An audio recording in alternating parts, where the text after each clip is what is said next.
Principal sir, આદરણીય શિક્ષકો અને મારા વહાલા મિત્રો, આજે અમે તમને કોઈ કલ્પિત કહાની નથી કહેવાના.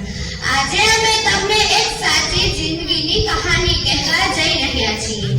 આ કહાની છે એક એવા માણસની જેણે સામાન્ય વિદ્યાર્થીમાંથી એક અસામાન્ય ઇતિહાસ રચ્યો. મિત્રો, આપણે બધા સપના જોઈએ છીએ, પણ મોટા ભાગે લોકો સપના જોયા પછી ડરી જાય છે. તેઓએ સપના જોયા અને ડર પર જીત મેળવી. તેનો જન્મ દક્ષિણ આફ્રિકામાં થયો. તે બાળપણમાં બહુ શાંત હતો, બોલતો ન હતો. પુસ્તકો તેના સાચા મિત્ર હતા. સ્કૂલમાં ઘણા બાળકો તેને અલગ માનતા. એની બોલવાની સ્ટાઇલ, એની વિચારધારા, બધી જ વાત અલગ હતી. મિત્રો, એટલા માટે ઘણા બાળકો તેમની મજાક ઉડાવતા અને તેમને ચીડવતા. મિત્રો, એક દિવસ વાત એટલી વધી કે તેઓને એટલો માર માર્યો કે તેમને હોસ્પિટલમાં દાખલ થવું પડ્યું. મિત્રો, આજના સમયમાં કોઈ આપણને એક પણ શબ્દ કહે તો આપણે તેના પર તૂટી જઈએ છીએ, પરંતુ તે તૂટ્યો નહીં. આ મુશ્કેલ સમય દરમિયાન તેણે એક મહત્વની વાત શીખી. એ સમજ્યા કે લોકો શું કહે છે એ મહત્વનું નથી. મારે મારા સપના પર વિશ્વાસ રાખવો છે. માત્ર 12 વર્ષની ઉંમરે એણે પોતે જ કોમ્પ્યુટર શીખ્યું. ત્યારે કોઈ ક્લાસ ન હતી, કોઈ મોંઘી ફી ન હતી, માત્ર મહેનત અને જિજ્ઞાસા હતી.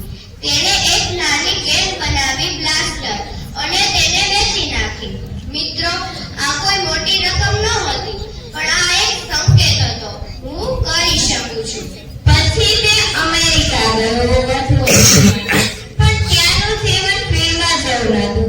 ઘણી વખત તેમના ખિસ્સામાં પૈસા પણ નહોતા. મિત્રો, એક દિવસ એવો પણ આવ્યો કે તે ઓફિસમાં જમીન પર સૂતો હતો. ખોરાક સસ્તો મળે એટલા માટે તે એક જ વારમાં નોટ ખરીદ્યો અને નાહવા માટે YMCA જતો. મિત્રો, આ સમય દરમિયાન પણ તે ફરિયાદ કરતો ન હતો. તે કહેતો હતો, આ સમય નથી, આ તો તૈયારી છે. ઘણી મહેનત પછી તેણે એક કંપની શરૂ કરી, જે પછી પેપર કરી. આ કંપની સફળ થઈ.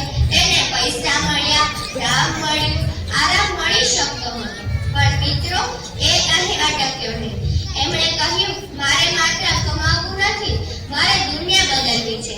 મિત્રો, આ એક એવો વિચાર હતો જે દરેક માણસ નથી કરી શકતો. પછી તેઓએ પોતાની આખી કમાણી 2 કંપનીઓ વચ્ચે લગાવી દીધી. પહેલી છે સ્પેસએક્સ, જે અંતરિક્ષ માટે. બીજી છે ટેસ્લા, જે પ્રદૂષણ વગરની કાર માટે. શરૂઆતમાં શું થયું? સ્પેસએક્સના રોકેટ વારંવાર ફેલ ગયા, 1, 2, 3. ઘણા પ્રયત્નો નિષ્ફળ ગયા. દરેક નિષ્ફળતા સાથે પૈસા પણ નમી જતા. લોકો હસતા, મીડિયા બોલતું, આ માણસ પાગલ છે. 2008માં સ્થિતિ એટલી ખરાબ થઈ કે તેઓ પાસે 2 કંપની હતી, પણ છતાં પૈસા નહોતા. મિત્રો, આ સમય કોઈને પણ તોડી નાખે છે. પણ તેણે શું કર્યું? એણે કહ્યું, હું નિષ્ફળ થઈ શકું છું, પણ હાર માનવી મને મંજૂર નથી. તેણે છેલ્લા પૈસાથી એક છેલ્લો રોકેટ લોન્ચ કર્યો અને મિત્રો, આ વખતે રોકેટ સફળ થયો. આ એક ક્ષણ ઇતિહાસ બની ગયો. સ્પેસએક્સ આજે નાસા સાથે કામ કરે છે. ટેસ્લા દુનિયાની ટોપ ઇલેક્ટ્રિક કાર કંપની છે. તે અમીર છે, પણ એની સૌથી મોટી શક્તિ વિશ્વાસ, મહેનત અને ધીરજ છે. મિત્રો, આજે આપણે વાત કરી એ માણસ છે ઇલોન મસ્ક. ઇલોન મસ્ક આપણને શું શીખવે છે? તમે ક્યાંથી આવો છો એ મહત્વનું નથી. તમે કેટલી વાર પડી ગયા એ મહત્વનું નથી. તમે કેટલી વાર ઊભા થયા એ મહત્વનું છે.